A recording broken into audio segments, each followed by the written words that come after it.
Okay, so the most famous island captured is going to be Iwo Jima, and of course there's a very famous flag raising there. As Americans, you should really be able to recognize that flag. The image of it, and hopefully the video will play here in just a little bit that I have of it.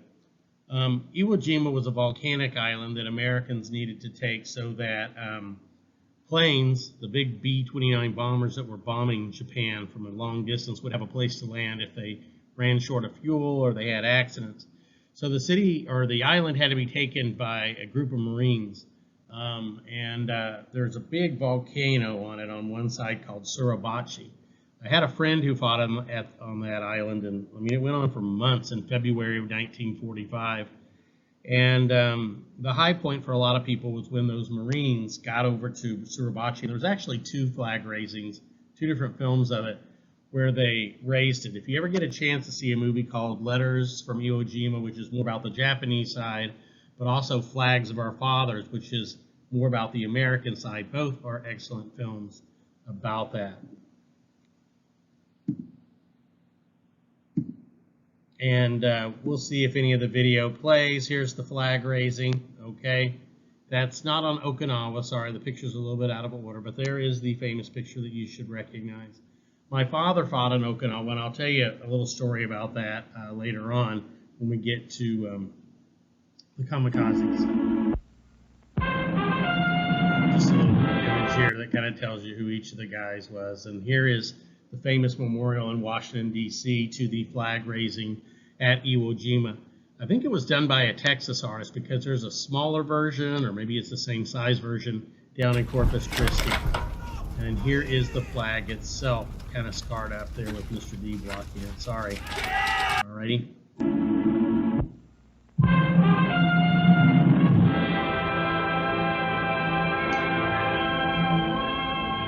Suribachi is ours. There you go. You see it. There's actually, like I said, there were two different raisings and two different pictures taken. They later used a larger flag for the second raising. And it was at Okinawa that some of the very first kamikazes, these were suicide planes. And so the Japanese, as they began to get very desperate, decided that they would use pilots to do what was called a kamikaze, meaning divine wind. A divine wind is what had chased away the Mongols when they had attacked Japan. It was like a hurricane or something, so they would create their own. And so a single man in a plane, often older planes or very flimsy planes, would be filled with explosives, maybe fuel, and they would try their best to crash into an American ship, doing all the damage they possibly can, maybe even sinking it. You know, several kamikazes could do it. My father was, as I said, on an aircraft carrier at Okinawa, and he never really talked about the war, but not too long before I was getting ready to go to Japan in 1995 for a while, he told me the story about a kamikaze that had attacked their aircraft carrier. And he said the plane was coming right at them, and he said it was terrifying knowing that this guy, you know, he wants to kill you, and nothing you can do is going to scare him away. He's just going to keep on coming at you. But they fired at him, and eventually the plane crashed not too far from their aircraft carrier. Well, it was obvious that the pilot wasn't dead. He was still in his airplane. And somebody got the bright idea, so, hey, let's go get the guy. Let's go capture a kamikaze. How often does that happen? So they got a little lifeboat, and they went out there, and the dude pulled out a pistol. And he started shooting not at them, but he started shooting at the aircraft carrier. Now, obviously, he's not going to blow up the aircraft carrier, but what he wanted was to die. He was embarrassed that he had survived. And my dad said they granted his wish. They turned their anti-aircraft guns at him because they were so mad because they were trying to save his life. And they just fired thunk, thunk, thunk, thunk, thunk, thunk, thunk, until there was basically nothing left of his plane or him. And that's kind of how they were. Now, sadly, until relatively recently, I don't think they taught much about this, and I don't think they even really revealed this. They were kind of embarrassed by the fact that they had to resort to this. And when I was in Japan, once again in '95, our tour guide, a Japanese lady, she'd been, I don't know, maybe 6, 7 during the war. I was in a museum, and they had a Japanese suicide torpedo called a kaiten. And so I said, oh, it's a chitin. Well, what is that, Bob? And I said, well, it's a suicide torpedo. They used to drive these at American ships. I said, but they were very vulnerable and usually got destroyed. And she said, we did that? And I said, yeah, like the kamikaze airplanes that would crash. And after a few seconds, I saw her start crying. And I felt really, really bad. And I said, I'm sorry, what did I say? What did I do? And she said, we were that desperate that we asked our men to kill themselves to try to stop the Americans. And I said, yes. And I was surprised because a few days later, I went to the University of Tokyo. I call it UT. And I asked some of the history teachers there, I said, you guys don't teach the kamikazes. And they're like, well, it's kind of bad for nationalists, and it engenders some kind of bad feelings. And I said, how can you understand why Americans felt the necessity to drop an atomic bomb on Japan if your people don't understand that the Japanese were storing up thousands and thousands of these airplanes, and were just going to sink every possible aircraft carrier, troop transport, anything they possibly could. And but it looks like it changed in the recent Godzilla movie, the good one, not Kong. The pilot there makes a landing in a kamikaze to open it, and of course he's embarrassed, he's humiliated about that. Now here's just some scenes once again from the movie or the TV show Pacific. This is a banzai attack. Rather than surrender, many of the Japanese would launch these almost suicidal attacks called banzai charges. Wait till they're close. Banzai.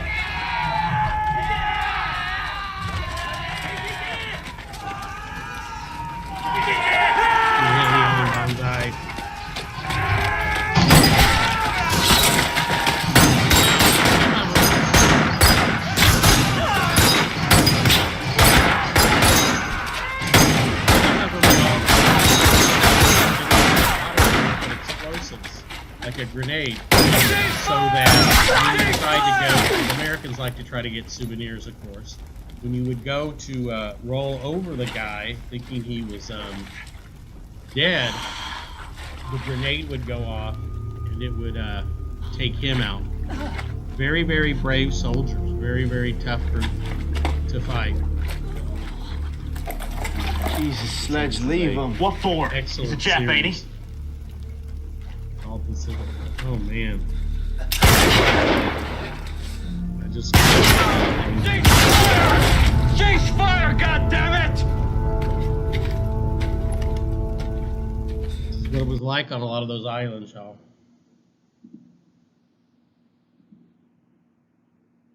Sorry, some of the pictures are kind of covered up, but I was kind of in a rush doing this, y'all.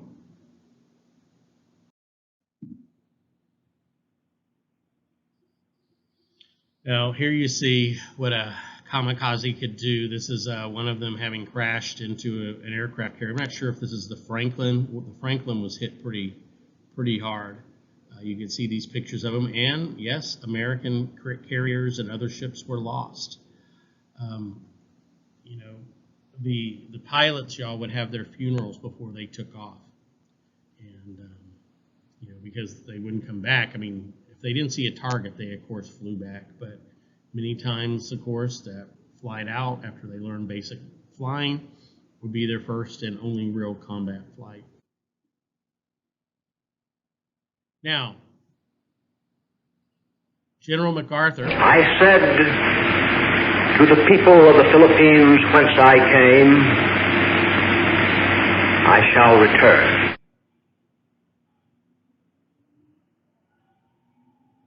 And here he is coming ashore. And he would be kind of made almost like the American Emperor of Japan, as I'll show you guys later. He also was involved in, I think I mentioned it earlier, in a rescue, getting Americans rescued who'd survived the Bataan Death March. So one of the big topics here is, of course, the diplomatic initiatives in the war, also to understand what it was like, how the Allies achieved victory because they cooperated and sometimes didn't cooperate so well. So a lot of the stuff I've talked about, you guys could use if you had to write about.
Now, the atomic bomb, the reason America started is we found out that the Germans, who had very, very capable physicists, were working on an atomic bomb.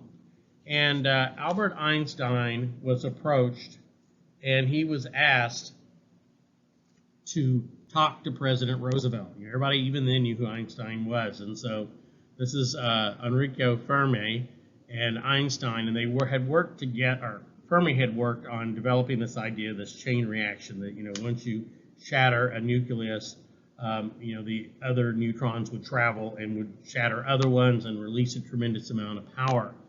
He apparently got the idea watching like traffic lights, change one after another. And so he gets Einstein to write this letter.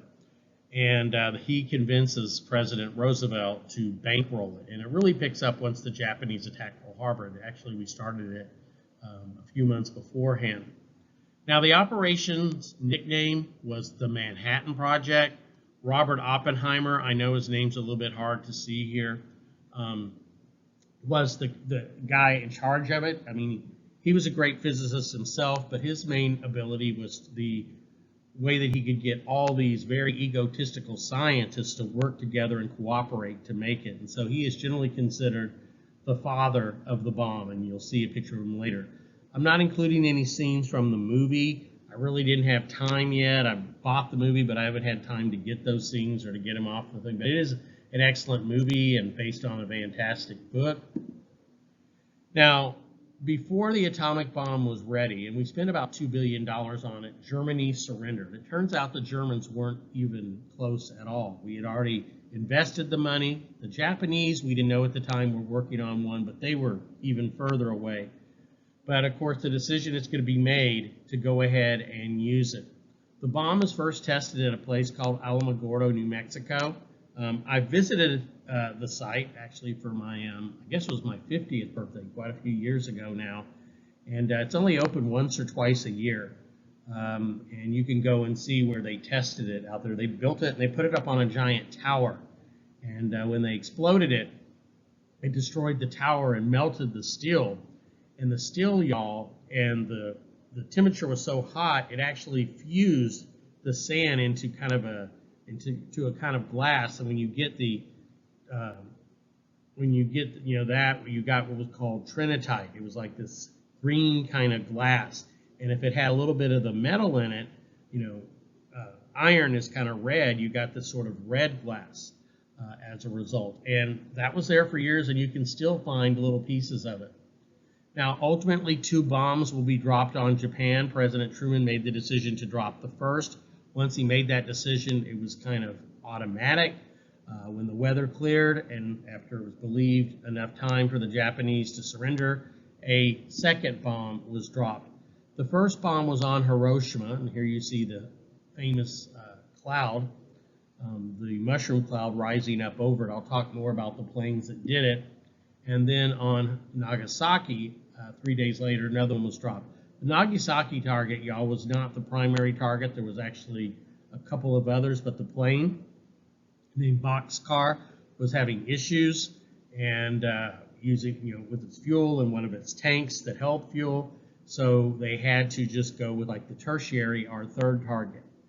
So the first target, they had kind of bad weather over it, and just think those people were probably griping about the bad weather and the clouds, but it saved their lives that day. It's so hard to guesstimate. It's during the war how many people died. Tens of thousands of people died immediately in the bombs when the bombs were dropped, but the radiation will kill lots of others. Lots of people would get cancer that maybe wouldn't have gotten cancer. So sometimes it's hard to tell. Would they have died anyway or not? So it's hard to guesstimate, but hundreds of thousands died. Now, when I visited Japan and I visited the Hiroshima Museum, a couple things really got to me. One thing was I saw a series of steps, and these steps, y'all, had this black sort of shadow on them. And what that was a person had been sitting there, and they were basically vaporized. The flash essentially took almost like a negative or a photograph of a shadow of the person, and that's eerie. But then I saw this tricycle, and I also saw a little uniform. Japanese kids wear uniforms. And the uniform, y'all, was just shredded, just like razor slits all through it. And I knew that was glass and pieces of metal that had flown through it. And when you see how messed up this tricycle is, and it had a young child on it, you know how awful this bomb was.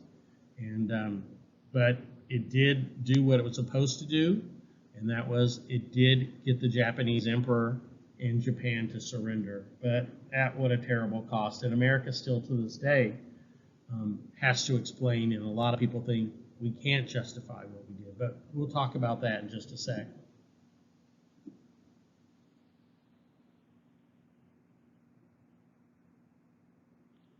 Now, with the surrender of Japan, we get what's called VJ Day, Victory in Japan.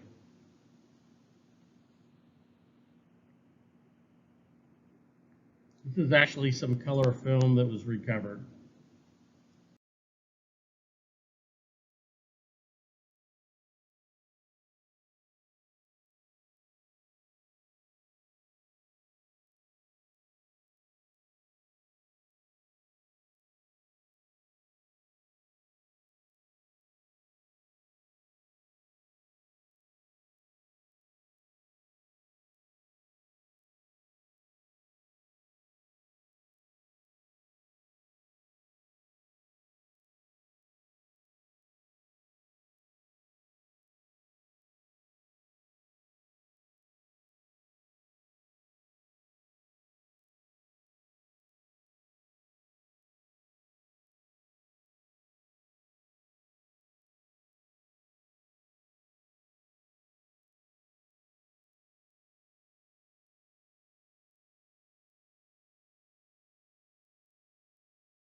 Once again, here's just a slide showing you some of the people involved.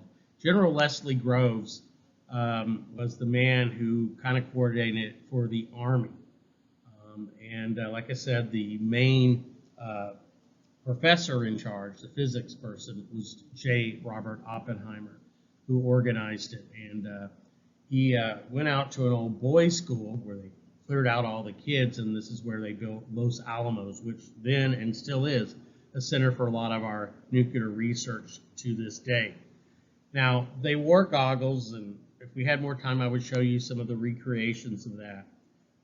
Goggles, welding goggles to protect their eyes. And when the bomb happened, at first he was just excited. Hey, it worked. $2 billion of, 3 years or more of work had worked. But then Oppenheimer, who was very, very literate, quoted from the Hindu story about Vishnu, and he says, "I have become death, the shatterer of worlds," or some people would say the destroyer of worlds. But you definitely couldn't disagree with that. Now, on a lighter note, Stephen Colbert is going to recreate an atomic bomb for you.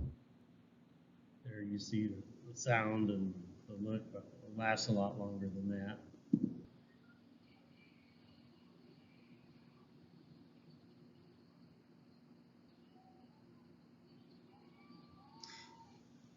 Yeah, such a sad thing, but had to play that. So the island where the bombs were loaded onto the planes to be dropped on Japan, it was called Tinian Island out in the Pacific, and there were 2 different bombs used. Little Boy, okay, was a uranium bomb. It worked by basically firing a piece of uranium down a tube, what's called the shot, kind of the gun method, and it would hit more uranium down there and would go critical, and then it would start the blast. Then there was the plutonium bomb, and it was sort of round, and it used an implosion where you exploded things perfectly into this sort of like shell and just crushed it, and that would cause the explosion. Now, the crew, the plane that dropped it, was called the Enola Gay. It was a B-29. You see pictures of the B-29s lined up here. Back in I guess it was 1983, I met the pilot of the Enola Gay and got to talk to him for a while. Some people were asking him, like, don't you feel bad that you killed all those people? And he said no, he'd never lost a moment's sleep over it. And yet there were rumors that he'd gone crazy or whatever, but there was a guy in an observation plane that had issues seeing it. But Paul Tibbets said no, and he said, in fact, I saved more lives than I took. We would have had to invade Japan. That would have cost hundreds of thousands of Japanese lives, probably 100,000 or more Americans. Today we also know, y'all, that the Russians, had they invaded the north and occupied, say, half of the main island of Japan, Honshu, millions might have died under their control.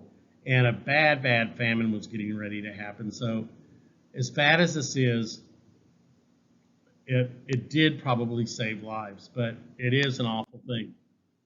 Now here is the plane, and when I talked to Paul Tibbets, I asked about the name. Why did he name it Enola Gay? And of course, gay did not have the connotations it does today, and it was, he said, the name of his mother. And Tibbets had wanted to be a doctor. He'd been studying for medical school when the war started, and he joined up. And his mom, surprisingly, had not been opposed to it. And so he said, I wanted to name it for my mother. And also he said, I wanted it to be kind of a wholesome name because I knew that this plane, if we succeeded, would be famous. And, a lot of planes in World War II, y'all, they named them after, like women, and they had some pretty risque pictures of women, sometimes even nude with very lewd names and stuff. These were a lot of these teenage boys, and young 20-year-old boys who, were missing their girlfriends back home, so they had some quite, scantily clad ladies, and he didn't want that, he said, to be in any textbook. But, when they dropped the bomb, the plane immediately turned to try to get away from the blast that they knew would come. And he said it was like somebody had just grabbed the tail of the plane and shook them, like a blanket or something. And then once it passed, it calmed down. And then they turned around and they flew back and looked down at it. And he said it was like a mass of boiling tar, like you just had something, on a stove and were boiling it. And you looked down there, except it was a city with people, y'all. So why is the bomb dropped? Well, the most common thing that was given, explanations given by President Truman, is he wanted to spare America the casualties. I don't know if he was thinking about sparing Japan casualties, because, like I said, they would have lost hundreds of thousands, if not millions of people, had we invaded and had to fight for every square foot of land. But that is the most common explanation. Truman said that if he had said no to this, and someday he got a letter from a mother who said, I found out that you had an atomic bomb and you could have probably ended this war, and my son or my father or whoever had died because you wouldn't use it, he said he just couldn't do that. So he made the decision to use it. Now, other people go a little bit further and say, well, we already knew that the Cold War might be coming. We already knew that the Soviet Union would be our new enemy, and we wanted to kind of show how bad we were with this new weapon and demonstrate this bomb to the world, but especially to the Soviet Union, so they wouldn't mess with us. And a book I read just about the whole case made an interesting point, that as bad as this bomb was, it showed everybody how bad an atomic bomb could be. And I'm kind of thinking sometimes that had we not used it, and sadly used it on people, and we saw how bad it was, I think there would have been a temptation to use more of them and maybe more powerful ones. But after seeing how bad this was, hopefully the world, at least countries, will never ever use these again. Now, there are some debates. Some people believe that the Japanese were considering surrendering. They'd already started talking to the Russians, who weren't at war with them yet, maybe about possibly suing for peace, but they were demanding that they got to keep their emperor. Just like Germany, y'all, we wanted an unconditional surrender. But ironically, we do end up letting them keep their emperor. So maybe we should have waited and had more diplomacy. But the bomb was dropped, and the war did come to an end quite quickly. Here's the August 6th bomb. We said about 70,000 killed immediately. There is the target area. And we think about, almost half 100,000 or 48,000 buildings destroyed. And you got to remember, a lot of the Japanese buildings are made out of wood and rice paper, so they easily caught on fire. Hundreds of thousands have since died of radiation poisoning and cancer. Some of these pictures are going to be hard to look at, y'all, but you need to be aware of what it's like, and hopefully, we hope to God this never happens again to us, or that we ever do it to anybody again. But you see a child here, you see the radiation. A lot of these girls, we called them Hiroshima maidens, were brought to the United States years after the war. Some may even still be alive today for treatment. I went to Hiroshima and I talked to survivors, and one man still had glass in his eye, tiny, tiny bits of glass, and he said occasionally a little piece will make its way out, okay? And, Japanese women wear these kimonos, these beautiful kind of robes, and the light was so bright, y'all, that it literally burned these patterns onto some of them. And then, obviously, just terrible, terrible burns, as you'd see here.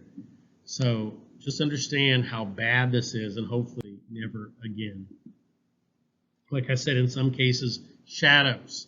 Like the sun, y'all, could go down, and that shadow was still burned in there. And here's that picture again of where a person had been sitting and was vaporized. This is interesting. This is a bridge going across the river not too far from Ground Zero. And you can see it left permanent, well, semi-permanent marks there of the shadow, because that area, well, the shadow's really like here, right? Because this had been protected by the shadow of the stanchions here, but the area in between was basically like burned. Just scenes of it, basically, unless it was a stone or brick building, it didn't stand a chance. Now, the picture didn't show up, but one of the things Paul Tibbets, the pilot, told me too was the target. Um, it was easy, he said, because there was a bridge going across the river, and from the middle of the bridge, there was a bridge going to this little island, and it made a T for target. And the bomb came pretty close to that. It was dropped, and it made its way. It exploded, I don't know, around 1,000 feet or so to increase the blast. Now, some scientists y'all even had ideas of, some wanted to test the bomb, and they wanted to invite the Japanese over and have a demonstration. And the Japanese would see it and say, oh man, look at this weapon they got. We better surrender. But then other people said, what if the bomb failed? Then, of course, it might get the Japanese to keep on fighting. Other people said, if we let them see what it can do, they might have a better way to keep that from happening.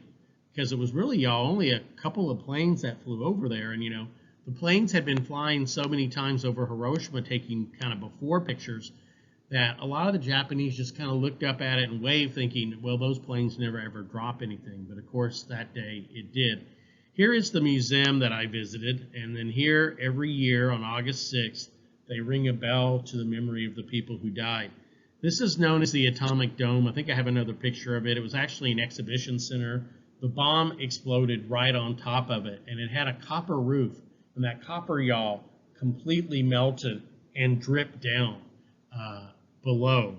And it's still standing today, and here's a better picture of it. And it's been preserved to this day as a memorial to the dead there. Now, Hiroshima today has rebuilt. These pictures are quite a few years old now, but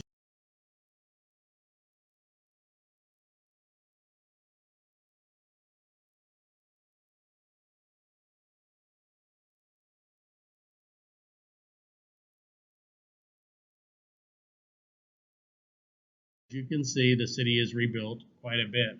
Now, 3 days later, Nagasaki was hit. We guesstimate around 40,000 killed, 160,000 injured. Fortunately, the pilots were in such a hurry that when they dropped the bomb, it actually kind of exploded off target and kind of in a canyon, and it took a lot of the damage. Now, VJ Day, this was the surrender of when the Japanese surrendered, victory over Japan or victory in Japan.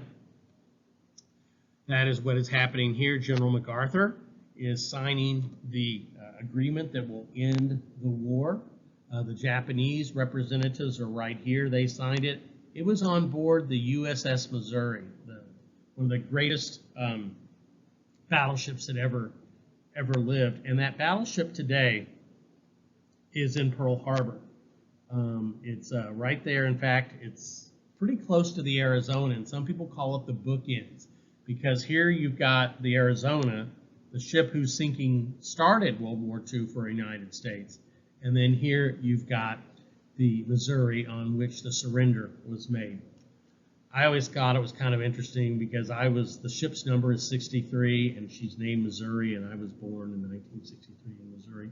My first model I did as a kid was of the Arizona and the USS Missouri ship models. And it is, like I said, in Pearl Harbor today.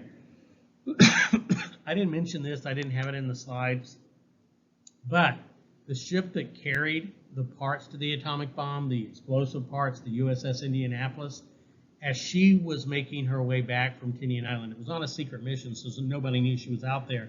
She was hit by a torpedo and blew up in half and sank.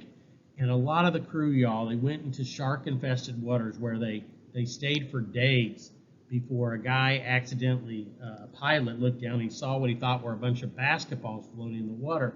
Well, it was the tops of the sunburned heads of a lot of these people. Sharks had come to them and done terrible, terrible damage. If you ever see the old classic movie Jaws, one of the guys in that claims to have been on the Indianapolis, but it was absolutely awful, awful. So there we go, the surrender on board the Missouri in Tokyo Bay in September, and that finally ends World War II. Here is the ship today in Pearl Harbor, and here you see the commemorative plate and another one there showing you where it is, and Hopefully she'll stay there. I'd heard that they might be bringing her back to Bremerton, Washington, but it looks like she'll be there. Hopefully Mr. D will be able to get to Hawaii someday and see her in person. And here's what I mean. Here's the Arizona, right? And then here, over here, is the USS Missouri. And you got an aircraft carrier, it looks like, coming in to Pearl back there as well.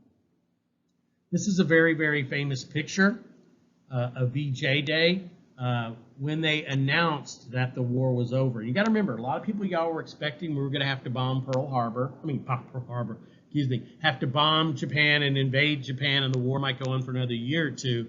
Instead, the war kind of surprised everybody that it came to a sudden end.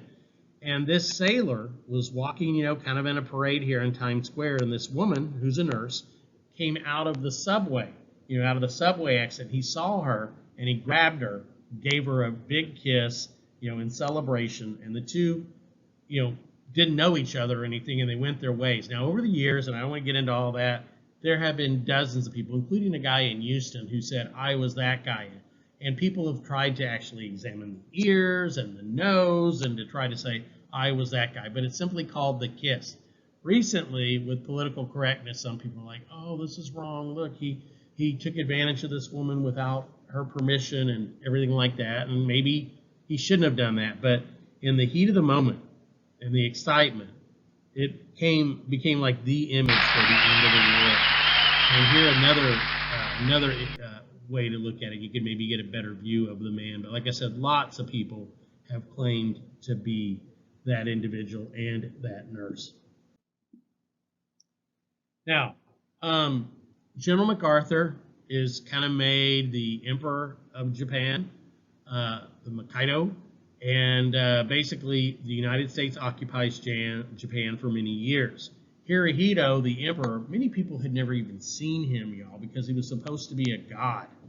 Many people had not even heard his voice until he made that record that was taken out of there where he told the people after the dropping of the 2 bombs that Japan would have to end this war. And it was that decision for him to convince the Japanese people, when a lot of others would never been able to convince them, that he was allowed to stay in power. And he lived until the 1980s. I was already, I think, out of college when he passed away. But you look at this sort of image here. Here's the American general kind of towering over Japan. And part of the deal was, I don't know if you've ever had to do this, he had to accept that he wasn't a god. And, that's kind of tough. Now, AP loves to ask about these wartime conferences. So I'm going to go over them. And remember, one of the things they like to know is about diplomacy and how we cooperated or we didn't cooperate. The first conference is in Casablanca, Morocco, after Operation Torch, when America took over Morocco. The people who were there, I've got a picture of, well, the picture is actually of the big three. The United States was represented by Franklin Roosevelt. He flew over in a plane and went there that way. And Britain was represented by Winston Churchill. Stalin would not go. It says because of Stalingrad, the terrible, terrible battle going there. But Stalin, y'all, was a very paranoid person. He didn't ever like leaving Russia or the Soviet Union. He was afraid, he might not be able to get back in, that there would be a coup. So he doesn't attend unless it's near his border. So what do they agree on? Well, first of all, they said that, remember how I mentioned there would be an unconditional surrender. We would not make separate deals, like the British decide not to fight anymore, the Americans decide not to fight. Germany, Japan, Italy have to surrender completely on our terms, okay? We will not promise them anything. So that was done at Casablanca, and that was once again Churchill and President Roosevelt doing that. And here you see a picture of the two. Here's President Roosevelt, and here is Winston Churchill meeting together there in Casablanca. Now, much more famous is the Tehran Conference, which is in modern-day Iran. This was late 1943, and this was close enough to the Soviet Union borders Iran, that Joseph Stalin was able to attend. So once again, FDR represents us. Britain is represented by Churchill, and the Soviet Union was represented by Stalin. This is the first time that the so-called Big Three got together. If you remember in World War I, there had been the Big Four, which was like Wilson of the United States and the British Prime Minister David Lloyd George, and you had the French Premier Clemenceau, and you had Orlando of Italy. Big drop, y'all, between France and Italy there. But anyway, but we had a Big Three in World War II. So what do these guys agree on? Well, that we are finally going to open up a second front in 1944.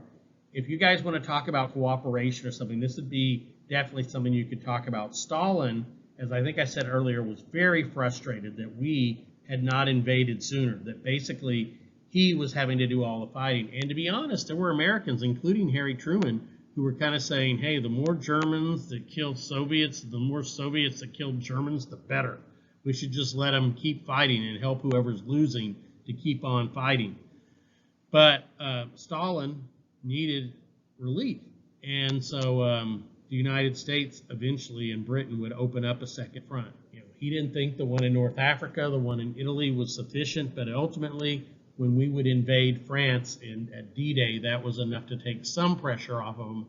Although most German forces, y'all, fought in the horrific Russian front, and it's just so much more barbaric and such an awful, awful war on that side.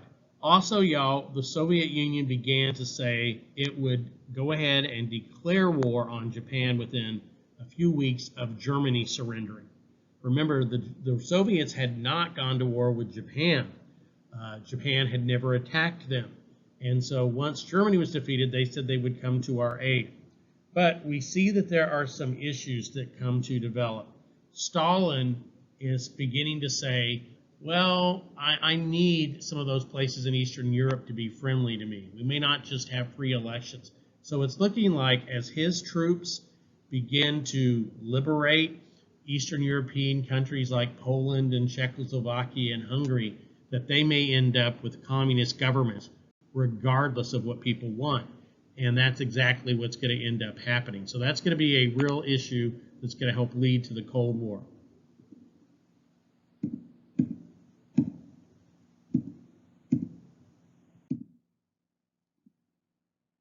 Now, Yalta is by far the most famous of the conferences and perhaps the most controversial. The war only has a couple more, like 3 more months to go in Europe.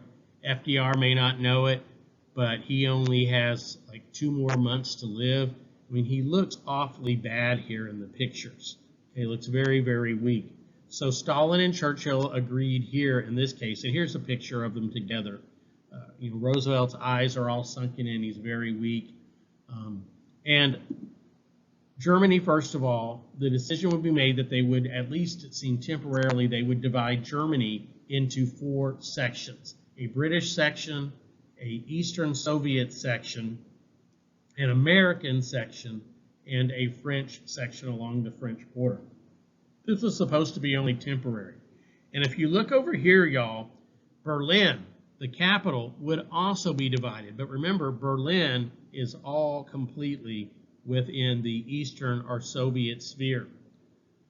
Also, the hope, once again, is that free elections would be held in Eastern Europe, although we know that Stalin is not wanting the people to really decide. Stalin is very, very worried that his country had been attacked twice by the Germans in a couple generations, in World War I and then in World War II, and he wants a buffer.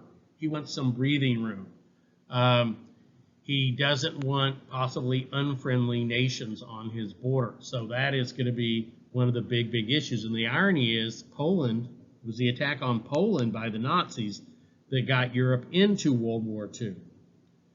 Also, again, we got clarification that yes, indeed, they would enter the war against Japan once they were defeated. We also get the idea, finally, that there would be a United Nations, a more powerful and hopefully better version of the League of Nations that would come out of this. But when the war was over and we kind of saw how we had not maybe stood up or demanded more of Stalin as far as not taking these countries in Eastern Europe. Many people blamed FDR for being kind of weak, physically, maybe mentally. He just didn't have the energy. Also, y'all, it turned out years later, we found out that the Soviets had a spy. He'd been a spy in the 1930s. I don't know if he was continuing to spy, but it's been proven that Alger Hiss, who was an advisor to President Roosevelt, had been one of his aides there. And obviously, he would have been wanting to help the Soviet Union get what they wanted. So was he still spying then? I don't know, but people blame that. And so a lot of people think we did not stand up to the Soviets. And once again, this meeting was in Yalta, which is on the Crimean peninsula that's in the Black Sea today. And like I said, later Alger Hiss was discovered to have been a spy for the Soviets, and some people claim that maybe he gave FDR bad advice because he, of course, was wanting to help the Soviets. So once again, FDR is hoping that the Soviets will enter the war quickly. Maybe that's why he put up with the stuff. We concede that Stalin needs a buffer, an area, kind of a little protective area between him and his neighbors. And Churchill, on the other hand, he wants to rebuild Germany because he sees Stalin being the real danger, the communists. So he thinks a strong Germany can help protect his country and Western Europe.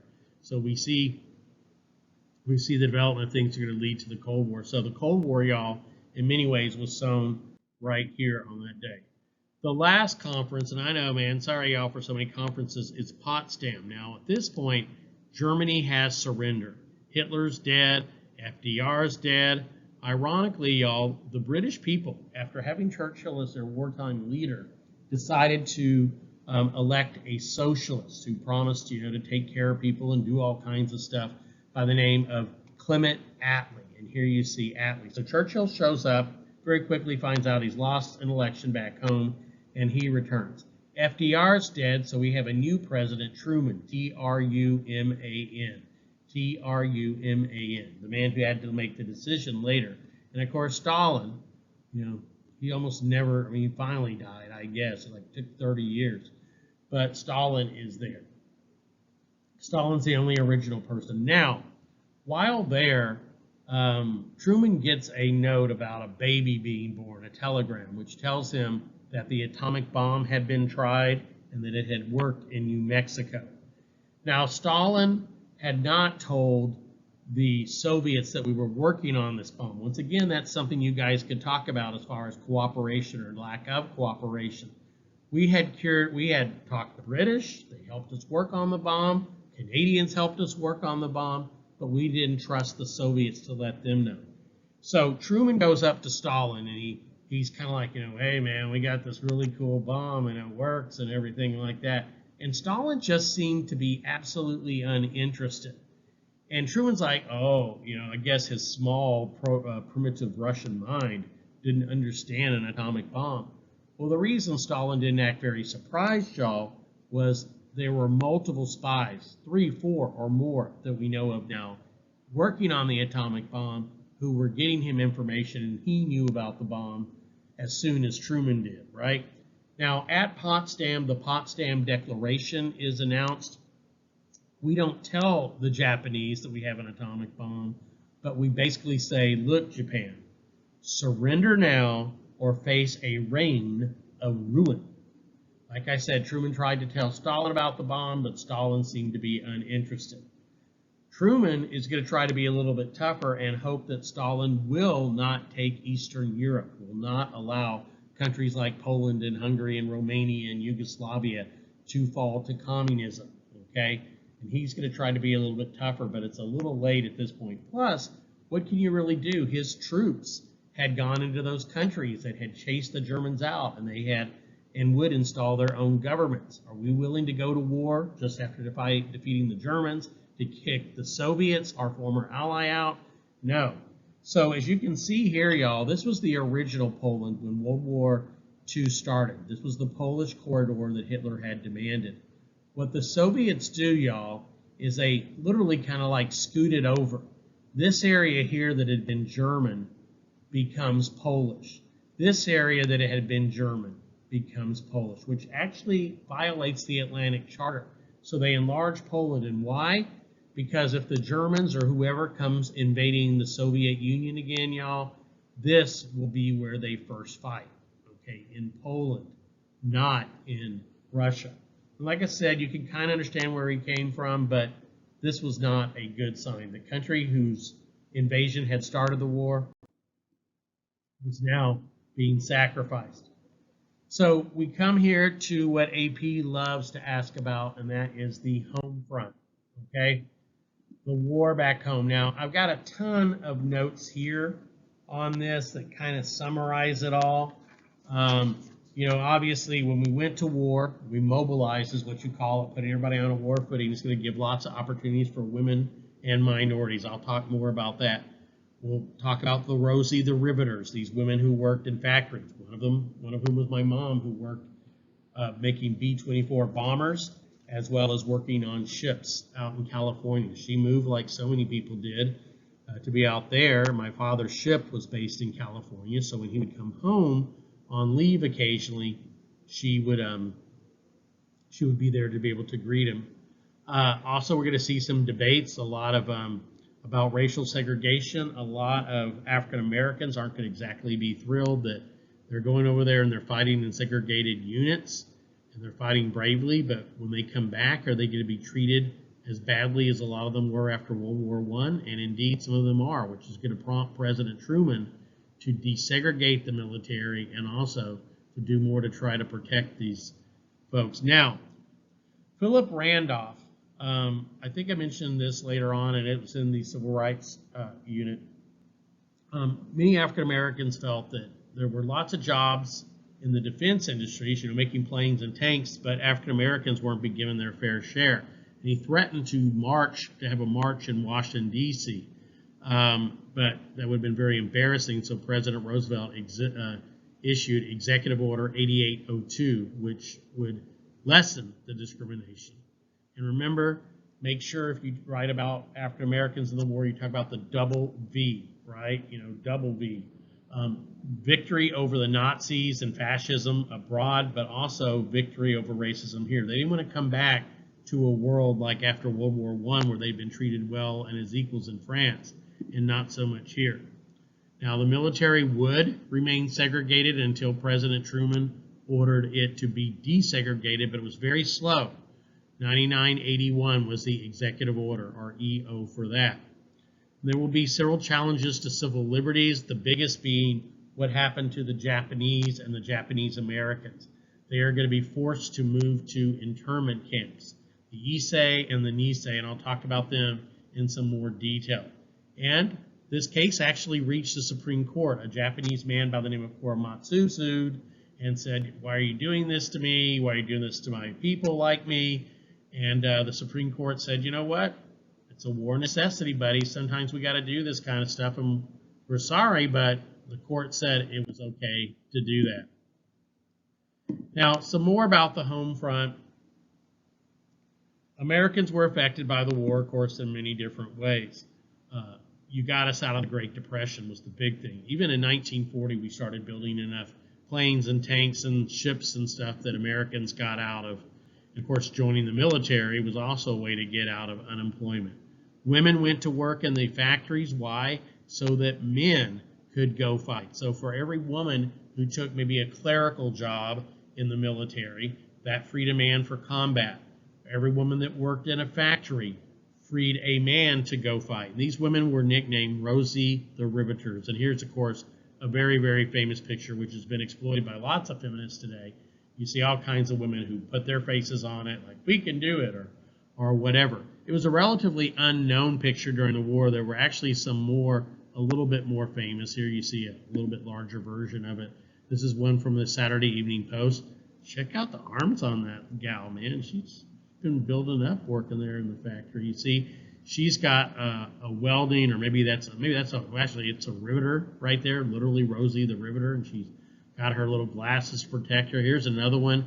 And what this one meant to show was all the different new jobs that women were taking during the war and doing that. Now, these women like my mom, for example, are going to enjoy the little bit of extra income they got and a little bit of independence.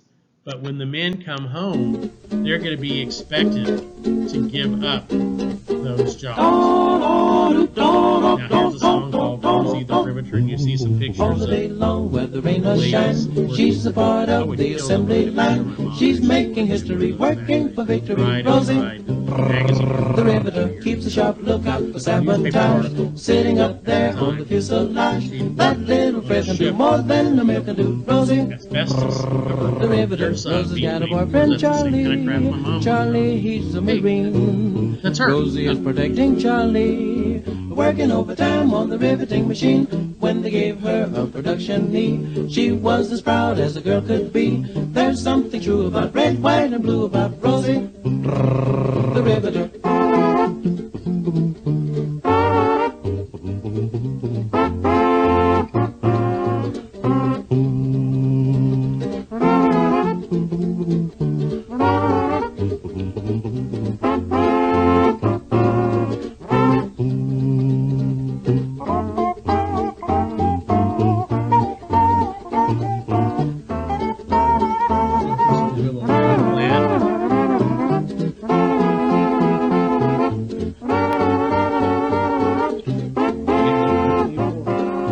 Rosie, the riveter, Rosie, Rosie, Rosie, working on assembly line.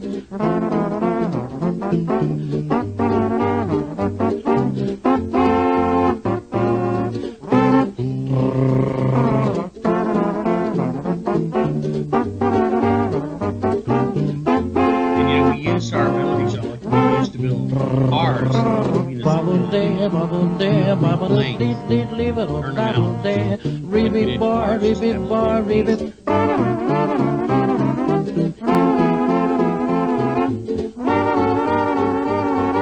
Rosie, Rosie, Rosie, the riveter, on the assembly line. Now these planes would be used, y'all, to bomb Germany. The idea being that if we could knock out their factories that build their tanks, build their planes, feed their soldiers, it would shorten the war, right? And so massive B-17s and B-24 bombers were the ones usually given the job to do this. Now, many other women served in the military in what were called the WACs. The WACs, y'all, were the Women's Auxiliary Army Corps. Once again, these were women who were in the military but not in combat. And their job would be to basically take a role of a man that a man would have so that the man could go fight. Also, women served in the waves. You know, the waves were women in the Navy. Get it? Waves, right? And then there were the WASP, who are my particular favorites because they flew planes. Here we see the WACs, the armies, okay? There we see, on the same team, we see a woman in the waves. And then here is a picture. I got this up in my room. It's probably covered up now, but these are the WASP. And these are the Women Auxiliary Service Pilots, right? Now, they didn't serve in combat, but it still was very dangerous. There's a B-17 behind here. And what these ladies would do is, as the plane came out of the factories, they would fly them to the airfields and stuff where they needed to be. Once again, if women did this, then that freed up men to fly the planes in combat. And flying these planes was very dangerous. And sadly, y'all, a few years ago, they wanted to give like a pension and, veterans benefits, I should say, to these women. And people were like, well, they're not really veterans. They didn't get to do that. And I think eventually the decision was made to help them, but it was definitely unfair because a lot of these brave women, fly girls, which, my wife was a pilot before we met, and my nickname and my friend's nickname for her were always Fly Girl because she got her license for flying about the same time she got her license for actually driving a car. And I'm so jealous. I've always wanted to get my pilot's license, but Mr. D is visually challenged is the proper word. And I'd be a danger. I'm in danger of just driving probably. Now, paying for the war. As in World War I, the United States used bonds. Now, this is a lot. This was $200, which today would be probably, I don't know, $3,000 or more dollars. And what you did is people, big celebrities would come by and they would campaign and they would try to get you to sign up. If you wanted to meet them and get their autograph, you'd have to buy a war bond and or victory bond, but they were generally called war bonds. And you couldn't cash this in immediately. You'd have to wait several years, and then the government would pay you back the face value, the $200 in this case, plus interest. So it was a way for our government to make some money. Here we see another one, United We Are Strong. You see the British, the American, the original Chinese, the Soviet flags back there. Hey, you even got, looks like, is that Norway's? Yeah, that's Norway's, I think. It's not Iceland. But anyway, and then here's another one, buy war bonds, and you see all the planes coming out of there as a result of people helping out Uncle Sam. Now, I want to mention this one just because to show you guys that it could be dangerous and to show you how Hollywood was behind the war.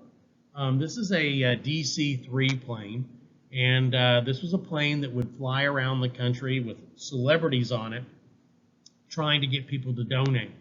And the great Clark Gable from the movie Gone with the Wind had married the lovely Carol Lombard.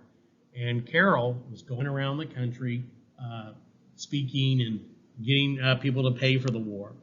And she took off from Las Vegas, and the pilot apparently entered the wrong information into the airplane, and they flew directly into a mountain, killed them all immediately. And her husband, the great actor Clark Gable, what did he do? He signed up and went to the military. He actually flew bomber missions, y'all, in B-17s. The great Jimmy Stewart and lots of American actors did this. So people really did their bit, y'all. Actors played, Ronald Reagan, who would go on to be president. He appeared in movies to help the war effort and all kinds of things like that. But, some people paid with their lives, y'all, trying to serve their country here on the home front, and Carol Lombard was one of them. And she is just absolutely hilarious. You get to see it for screwball comedy. Now, rationing, okay? Unlike World War I, where Americans volunteered to conserve, World War II, y'all, we didn't give them that chance. Instead, people had to use ration stamps, okay? Now, what this meant was if you had to use a stamp, we could make less of things. It was also a way to keep prices down. Companies agreed to only make so much. And then if you wanted it, you got this book of stamps, and I've got a couple of old ones of these. And if you wanted to go buy meat, well, you could only use like one stamp maybe once a week or something like that. You wanted to buy gasoline, it was rationed. And it was based on how much you drove. If you worked for the government, you might have like a higher rating. You'd have like an A on your car on the windshield. And that way, when they filled it up, because you used to get people who would fill the gas for you, it wasn't self-serve like it is today. They would only serve you as much as your letter allowed. Rubber was limited. In fact, we stopped making tires. People actually used tires. Some guy tried to make tires out of wood. It was a disaster. The speed limit, y'all, the national speed limit was lowered to around 35 miles an hour because this would put less wear and tear on the tires, and it would save gasoline. Sugar was limited, even silk. And here we see one of those wooden wheels that didn't work very well. And then here we see a woman who's donated a bunch of her silk stockings or silk hose. Now, I didn't include the picture of it, but some women, y'all, because silk hoses were so hard to get, and you wonder what they used silk for, they used it for parachutes. So women, y'all, would actually sometimes get a marker, and they would mark the back of their leg, the seam of their hose to look like they had pantyhose on, okay? Young people would go around. My aunt, who was younger than my mom, she went around and collected aluminum, extra cans and things like that. People planted victory gardens. They grew some of their own food because every bit of food you could grow meant that there was more for our soldiers. And all that aluminum hopefully would go into making airplanes, right, which are made a lot of aluminum. Now, we mentioned the raising money by war bonds, but we also started something new too. When you guys start working, and some of you already are, you'll think, oh, I get, $10 an hour, and I'm working 40 hours, I should get a $400 check. No, it doesn't work that way. When you get your check, it's probably like $300, $320. You're like, what happened to my money? The government does what today is called automatic withholding. So rather than you wait till tax time for you to pay your taxes and you've saved the money, the government, because it needed money so quickly in World War II, it withdrew it, automatic withholding. And that's something we still have today. Thank you, World War II. Also, y'all, Americans, by buying these war bonds, loaned billions of dollars. And here's a close-up. This might buy you 5 pounds of sugar. I don't know how long that would last. Now, some people went to the black market if you were willing to pay money. It was illegal. You could maybe get what you needed. But I have like a recipe book at home for like how to cook cakes and how to do all kinds of things with a lot less sugar, a lot less eggs. But this was part of what people did. Now, I've mentioned this when I taught the Civil Rights Unit before. Remember the WW2, African Americans fighting. A lot of them went out up into the north. A lot went west. There were sadly some race riots, especially some of them I don't mention here, but some of them were in the south, as a lot of African Americans who lived in the north were very shocked at how African Americans were treated in the south. Remember the WW2, victory over fascism abroad and over racism at home. Okay. I don't think you need to know about Smith and Allwright, but it was a way to make it unconstitutional to keep African Americans from being able to vote in primaries. Remember, African Americans fought in segregated units, although they did now at least have their own commanders, whereas before, like in World War I and definitely in the Spanish-American War and in the Civil War, they had white commanders. Here we see Benjamin Davis, who was actually the first African American to become a general. It was in 1940 before we entered the war. His own son became a general later on. Of course, if you write about this, you'll want to mention the Tuskegee Airmen. I've got their plane coming up here in just a little bit. They first flew P-40s, and that's the poster I have in my room.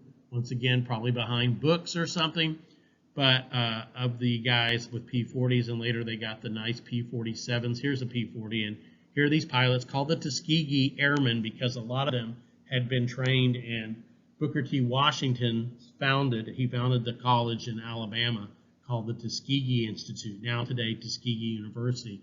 So even though not all of them went to Tuskegee, they called these guys Tuskegee Airmen. And then, of course, here is their famous red-tailed Mustangs. Most African Americans, however, were not allowed in combat. Instead, they were forced to do, or not forced, but they were only allowed to do support work, loading things onto ships, cooking, digging trenches, transporting things, and that could be very dangerous. The Red Ball Express, where it was a largely African American unit, y'all, that carried, weapons and explosives and oil and gasoline and stuff. And of course, if those vehicles got hit, they were up. Now, I discovered, I'm going to mention the Port Chicago explosion out in California and Los Angeles. African Americans, a bunch of them, over half of the victims, when the ship, this munitions ship or whatever exploded, really demonstrated the unsafe working conditions. So see, you could be at home and think you're safe, and you could die. And then I discovered the USS Mason. There's just some images of it. I know it's kind of small. And the Mason, which sadly kind of disappeared back there, was a destroyer that was manned by an all African American crew. Here we see a sub chaser that was also all African American. PC-1264, I think the number is, okay? Now, the worst case, and I haven't talked about this yet, of civil rights violations occurred to Japanese Americans. There was a fear after Pearl Harbor that the Japanese and Japanese Americans would be saboteurs. They would blow stuff up, or they might be spies. None of that was ever proven, but the suspicions were there. And so around 100,000 of them were forced to sell their homes, and they moved them to these temporary internment camps. In some cases, they actually had to build them. Now, they only had a few days to sell their businesses, to sell their homes, so they had to sell them for super, super low prices. And, some of it was jealousy. These were very successful people with farms and successful businesses, and some people really liked the chance to take advantage of that. Also, Native Americans, sometimes that's come up on tests. The Navajo Indians served as code talkers. They could get on the radio and talk to each other. Now, why they were chosen, y'all, is Navajo, at least then, was not a written language. You couldn't go get like a Navajo dictionary and study it. So the Japanese would have a hard time with us. Now, their culture was obviously quite old, and they didn't necessarily have words for like planes and tanks, so they had to come up with some colorful vocabulary. There's all kinds of stories that, like, if one of them was about to get captured, supposedly they would have to be shot, because if the Japanese got one, then they could use them to break the code. I don't know how true that is, but you'll sometimes hear that. And I don't know if there's any left. They can't be very many, but that's definitely something you could bring up. And, you know, many of the Indians left the reservations, y'all, to go work in the factories, and some of them never went back to it. We've mentioned before a lot of the Mexicans who left and went to work on the farms, the so-called braceros, right? And, of course, there was the Zoot Suit riot, and I have more about that later, and I've talked about it in the civil rights lectures as well.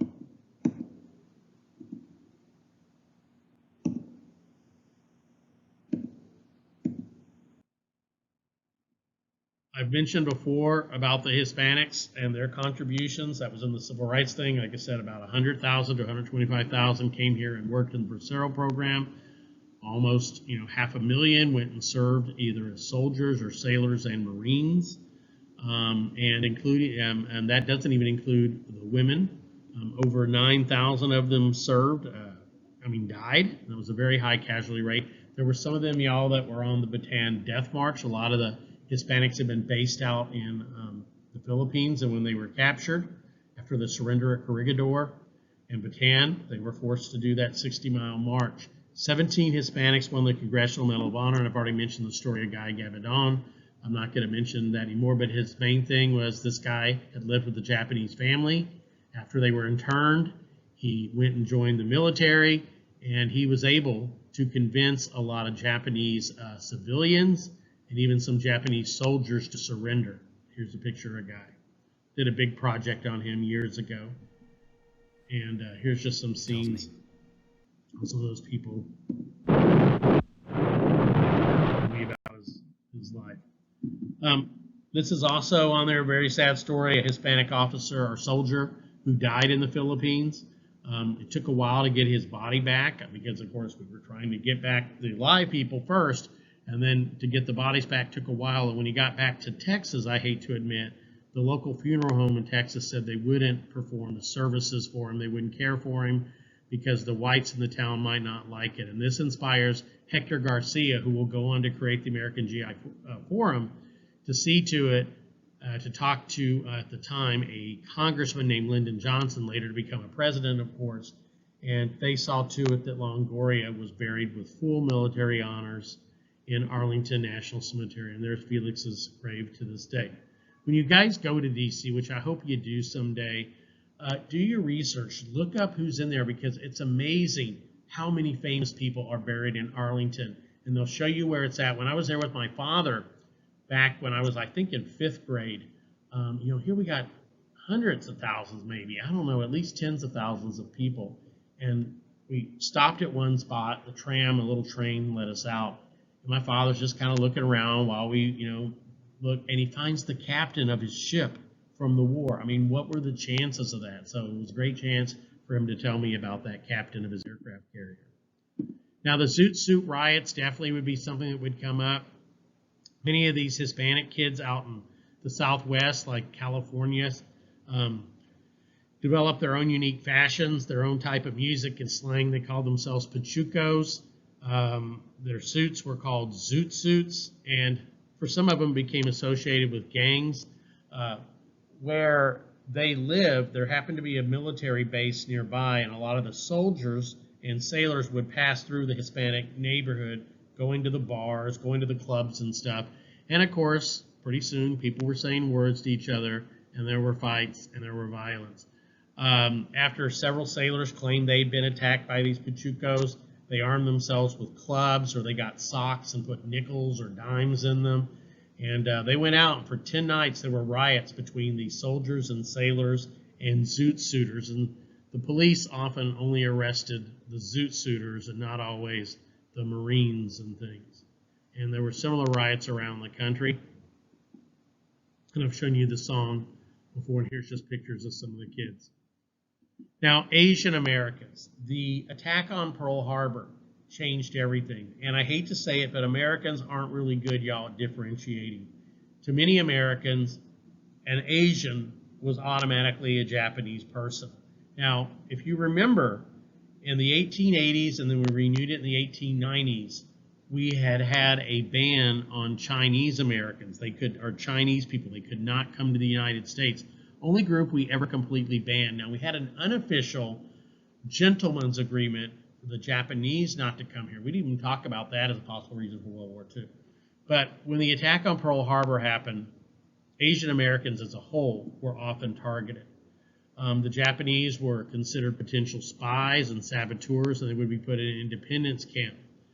Now, the Philippines had supposed to have gotten independence in 1936. We promised to free them, to give them their own country back in 1946, the country we had liberated from Spain and then taken for ourselves. But it would be postponed, before we granted them their independence. But the Filipinos who had helped us over there were promised citizenship. And one thing that did happen, though, the Chinese Exclusion Act, which had been going on since the 1880s, was actually ended in 1943, I believe. Why? They were an ally of ours. Now, the hysteria, y'all, when Americans start finding out about the atrocities that the Japanese had committed, people want to take it out on somebody around here, somebody who looks like the enemy. Here you see them using the atrocities here. 5,200 Yank prisoners killed by Jap torture in the Philippines. Cruel March of Death, Bataan Death March. Stay on the job until every murdering Japanese or Jap is wiped out. Japs were a derisive term that people used. Hollywood, Looney Tunes, cartoons, even Disney. And I can't even really show you some of these because they're very, very offensive. They're not shown today.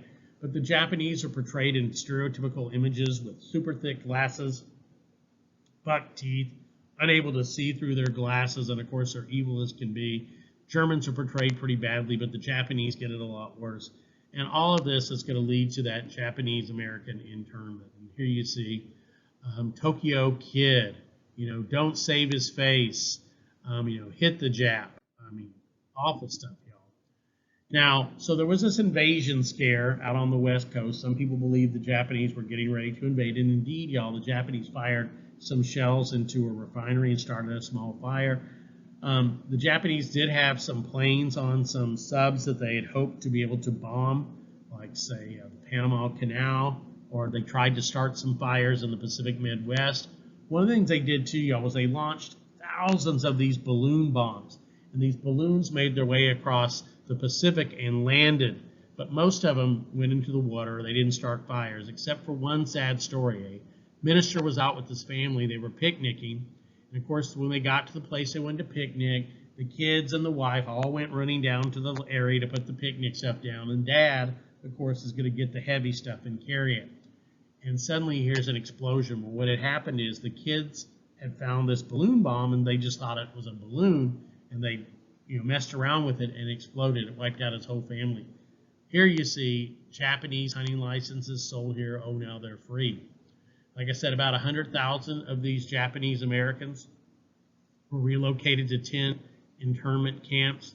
Families were given only a brief time to sell their businesses or to rent them, and losing a lot of money, and they could only bring 2 suitcases with them.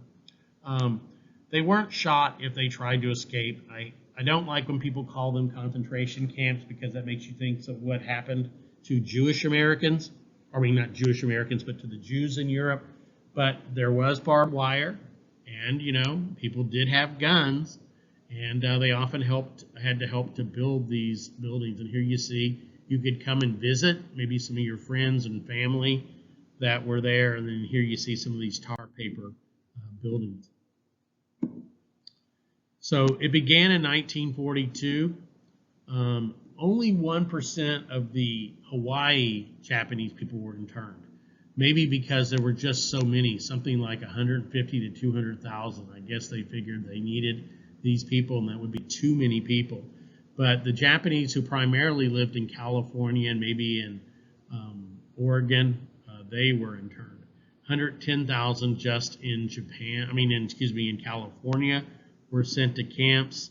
Now, we call those who were American born, who actually were born here in the United States, they're called Nisei. And 2/3 of these people were born here. Here you see the instructions that would be posted. So the Nisei were American citizens born of Japanese people. Issei were people who were born in Japan who were living here. Some of the West Coast people were worried and said that, look, this is these people are going to get us. And so the executive order, and this would be good if you knew it, 9066 was the one that asked them to do it or gave permission to do it. Oddly enough, y'all, the FBI, J. Edgar Hoover, who was not not unracist, if you know what I mean, he said this was a waste of time. He said, if there's any spies, we know who they are. We can keep an eye on them. You don't need to do this. Now, as I said, this went to the Supreme Court, and the Supreme Court listened to it, and they declared that the internment of Japanese Americans was a war necessity, and that disappointed a lot of people. President Reagan in the 1980s decided to apologize to the survivors, that is, family members, and that reparations money was owed to these people who lost a couple years of their freedom, lost some money on their their homes, and eventually President Bush, the first President Bush in the late 1980s, those that were survivors and could prove they'd been in an internment camp were given a one-time check of $20,000. Now, you guys know how much Mr. D is a Star Trek fan. George Takei, who played Sulu on Star Trek, he was one of those people who was interned. Here you see the apology and the note from President Bush. Here's little George Takei, before he went on to play Where did you grow up? Sulu. I grew up Star here Trek, in the Los original Angeles series, until the Pearl OG Harbor. Star Trek. And then, Even as wrote a I think book you called My know, Lost Freedom. Japanese Here's a Americans brief on the interview. West Coast were summarily rounded up and sent into 10 barbed wire internment camps. I was 4 at the time of Pearl Harbor, and I was too young to really understand what was going on. But I still do remember that day when armed soldiers with guns, bayonets on them, came to our home to order us out. I remember that as a very scary day. And, a child can sense your parents' anxieties. And we were taken from our home to a horse stable at San Anita Racetrack, where we were housed for a few months while the camps were being built. And when the camp was built, we were put on a train and taken all the way across the southwestern desert to the swamps of Arkansas, a camp called Roller. And I grew up there for a portion of the war. And then we were transferred from that camp to another camp in Northern California called Tootie Lake, which was an even more harsh camp. There were 3 barbed wire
Okay, I wish we had more time for that, but Star Trek, if you guys aren't fans, definitely give it, you're smart young people and some great, great stories, and sci-fi is just such a neat field. Now, what about Italians and German Americans? Well, there were temporarily some German American ones and Italian American ones, but never to the extent of Japanese centers.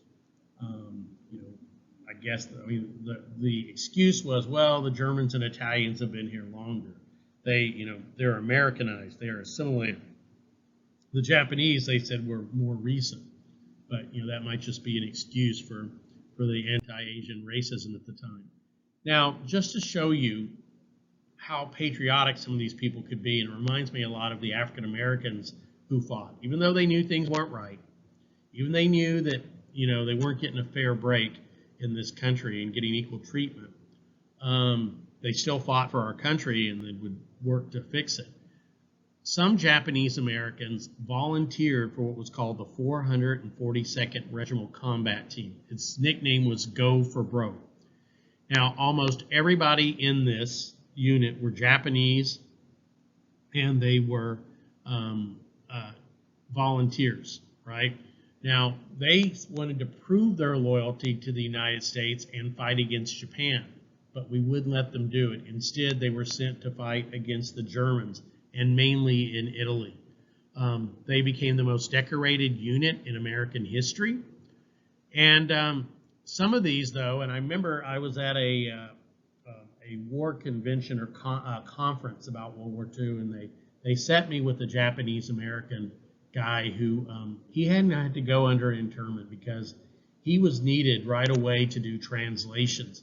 But he'd gotten in trouble. Get this to show you how much the world has changed.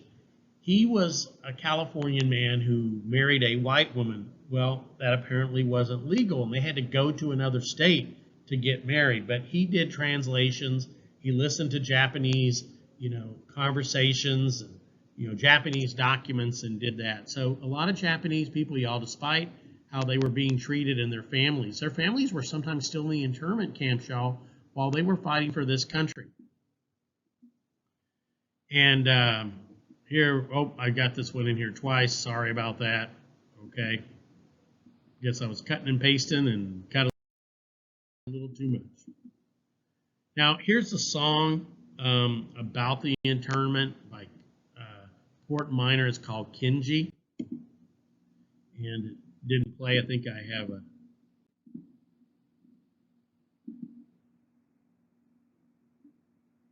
So... Now, the 10 camps, you see, they were California, but the main thing, they wanted to try to get them away from the water, because I guess they were afraid they would help the Japanese if they invaded. Some even went all the way to Arkansas.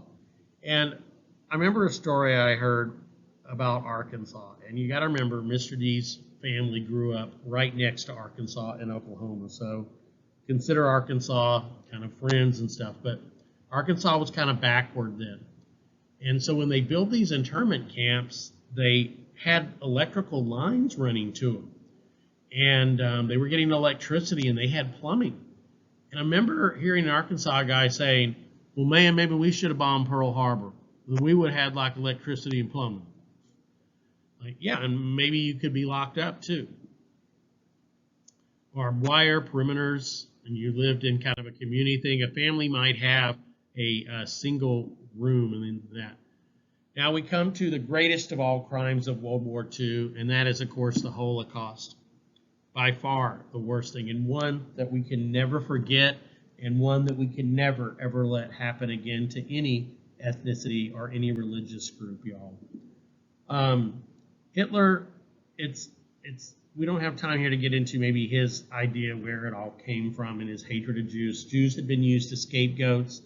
Jews had been victimized throughout history, blamed for about everything bad that had happened, it seemed like.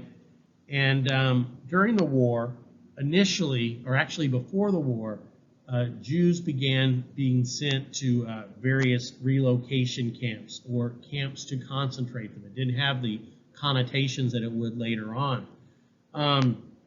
Like Dachau. And there were some investigations, and they would fix things up and maybe even have a few non-Jews dress like, they were prisoners and like, oh, we're being treated fine. See, it isn't so bad and everything like that.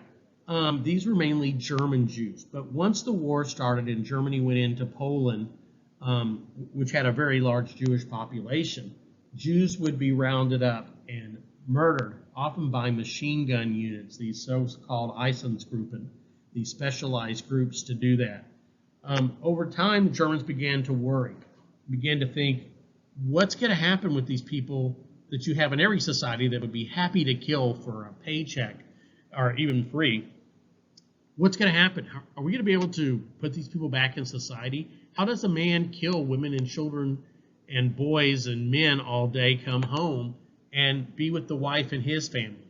So the decision was made to make it more mechanized, and to have camps. And in some of these camps, some camps, y'all, were work camps, where Jews would be worked, and they would literally try to squeeze every bit of labor out of them, making things, building things that the Germans could use. Others were pure death camps.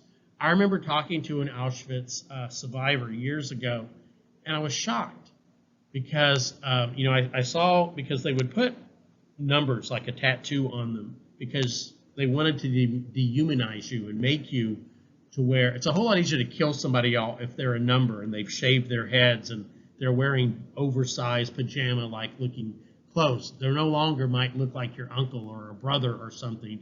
They just look like some inferior thing that you can easily kill. But I was talking to this guy, and he had his, his tattoo, and I asked him about Auschwitz.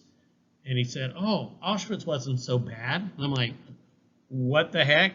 It's like the definition for like hell on this planet. And he said, no, Auschwitz, I had a chance to live. If I could stay healthy and I could work, I could make it. He said, if you went to other camps, you didn't have a chance. They just took you there and killed you. So people be rounded up in cars, railroad cars. Sometimes it might take days or even weeks to get them to the camps. Very little food or whatever. A Jewish survivor I talked to of the Holocaust, he talked about that when people began to die and expire in the cars, they would literally have to stack them up in the corner so that they had room. Some of the stories, I just don't know if I can tell them all without losing it. But it's important to remember because they are dying. We are losing these Holocaust survivors. And when you lose the people that went through it, no video, no second or third hand story can replace what these people went through. But I try to retain the memories of the ones I met and the ones that I talked to. I used to work in the education center. I was on the education board of the Holocaust Museum, where we worked to make sure that people don't forget. Other camps included Buchenwald and Dachau. But like I said, I was really surprised at this gentleman saying that you had a chance. And some of the other stories I remember were, if you were looked a little too young, when you came into the camp, they would often decide, are you going to live or are you going to die? Those that went, there would be officers, German officers, who would send some people to the right. Maybe that was the ones that would survive. You didn't know that necessarily, but you were going somewhere where you could might have a chance to live. Others, who were too old, too sickly, they would just be sent right away to the gas chambers, and where they would be stripped. They would go in, and of course, the story, told that they were going to have showers or whatever, and then gas would be pumped in, and it wasn't a quick death, y'all. It was awful. Many people fighting, trying to breathe, get that last breath, and then to try to have to separate them. And once again, I've heard stories from the people who had to clean up, and it was just heartbreaking. How packed people would be into these rooms. No human beings deserve treatment like that. Like I said, I'm not going to share all of them that I've heard, but it's the Germans called this the final solution to the so-called Jewish problem. And initially, y'all, it wasn't just Jews, but also gypsies or Roma people. Homosexuals were often put in these camps, both male and female, because they were considered mentally messed up, right? the mentally handicapped, physically handicapped. Sometimes what would happen is, these people were in institutions, maybe they were physically or mentally challenged, and the Germans would send them a note, and the note would say, your son, your daughter, whatever, had passed away, they got sick with the disease, and we had to dispose of the body, so they never really got to find out what had happened to them. But altogether, it's estimated 6 million Jews alone were killed, but hundreds of thousands of others, including political prisoners. And we see here some of the people who were brought out to see the bodies. Now, the bodies were usually either buried in mass graves or they were destroyed in chimneys. One story, I remember this lady telling me, she was old now, but she'd been a little girl. But the people in the camp had learned that, what happened to people when they went to the showers and what happened to them in some of the other places. So she'd been separated from her mother, and she was crying and screaming, and this other more experienced person who was there, she just kind of was shaking her. And she's like, I want to be with my mother. I need to be with my mother. They separated me from my mother. And this lady, and this is awful, but it was true, she pointed to one of the chimneys and she said, there's your mother. Your mother is dead, and her ashes and the smoke, that is your mother. You need to live. I remember one man who said he did everything he had to get a little extra food for his father, to keep his father around. And his father made it. And then, with liberation, there's all this food. And he tried to caution his father not to eat too fast. The body wasn't used to it. And after all he had done, and he had done some terrible things to get by, his father ate too much, and his father passed away. Now here you see the gate at Auschwitz, Arbeit macht frei, work will set you free. Sometimes, y'all, they even had these wonderful orchestras. A lot of Jewish Americans, or not Jewish Americans, a lot of Jews in Europe were fantastic musicians, and they had recruited some of the people from the greatest orchestras. And it was, quote, playing for time. As long as you kept playing and were healthy, they would let you live. It's, like I said, this can't be forgotten, y'all. Please, please don't ever forget what these people went through. And like I said, you see the kind of purple striped pajamas. I don't know if you guys have ever seen The Boy in the Purple Pajamas. I think that's the name of the movie in the book. I mean, it's kind of corny, and you think that they can't come up with more ways to tell the Holocaust story, but I'm amazed. There was even a comedy. I know that sounds crazy, but basically what it was an Italian guy. The movie's called Life is Beautiful, where he had to lie to his son about what was happening, and he made it into a comedy so his son didn't know the horrors that were going on. I mean, you just constantly see new ways to tell the story, and I'm glad they keep telling it because we can't forget what happened. Now, you see there the pink star, or the pink triangle. This was the symbol given to homosexuals, right? Everybody had their own different symbol that allowed them to tell what you were. Of course, Jews wore the yellow Star of David they had to wear.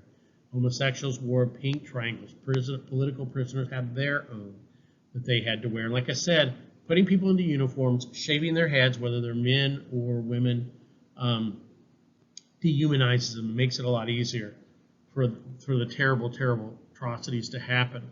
If you guys ever get a chance, visit the Holocaust Museum. A lot of work was done on it and fixed and changed it. We had it located in a different spot for a while, but it's been reopened again back where it is, kind of down there near the medical center. And definitely go to the one in Washington, D.C. And I know you're thinking it's just going to be so sad and awful, but I come out of those saying, with a new desire to live, to appreciate the gift of life that I have. And yes, sad for the people who lost theirs, but understanding that we must tell their story, we must remember and help other people with the gift that we had. So and then here we see, and these pictures are just too awful to look at, y'all, but starved to death. A lot of them died of disease.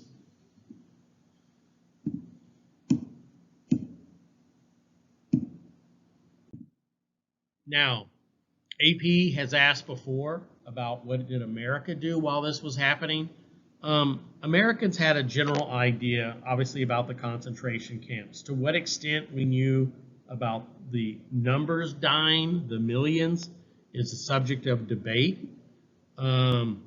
What did happen is many Jews saw the writing on the wall with the Nazis coming to power. Obviously, Hitler did not lie. He made it very clear. He didn't say we're going to kill you, but it made it clear that this would be very different from what had happened to Jews in history before. And so a lot of them tried to leave. Now, some made their way out of Germany into France and places like that. Like, Anne Frank lived in the Netherlands or Holland before she was caught. And I hope you've read Anne Frank's diary.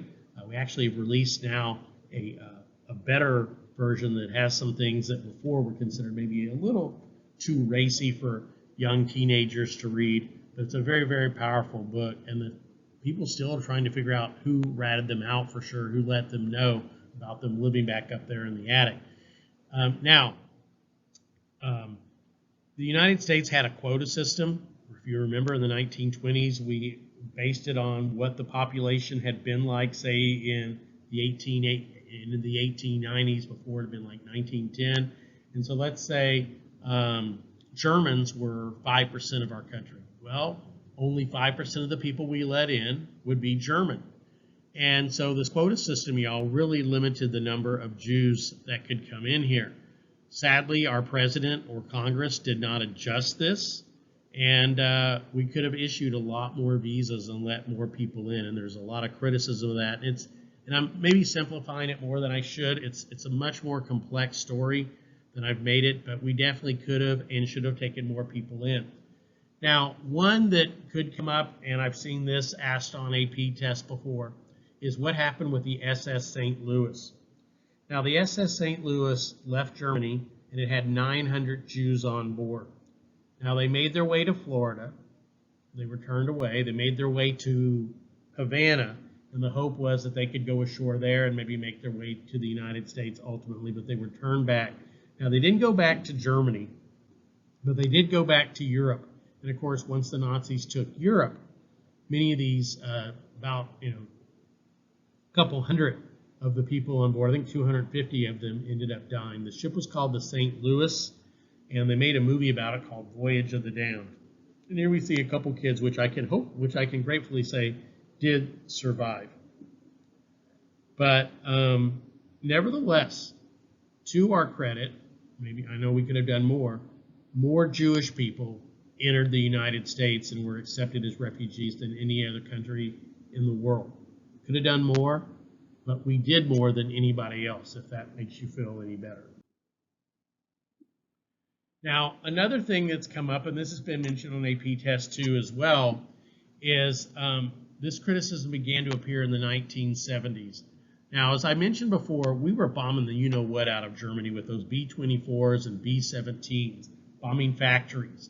Eventually, with the British even bombing some neighborhoods where the workers were. We tried not to do that, but it couldn't be helped that a lot of the workers were being killed, because if there aren't workers, they can't make stuff to be fighting us.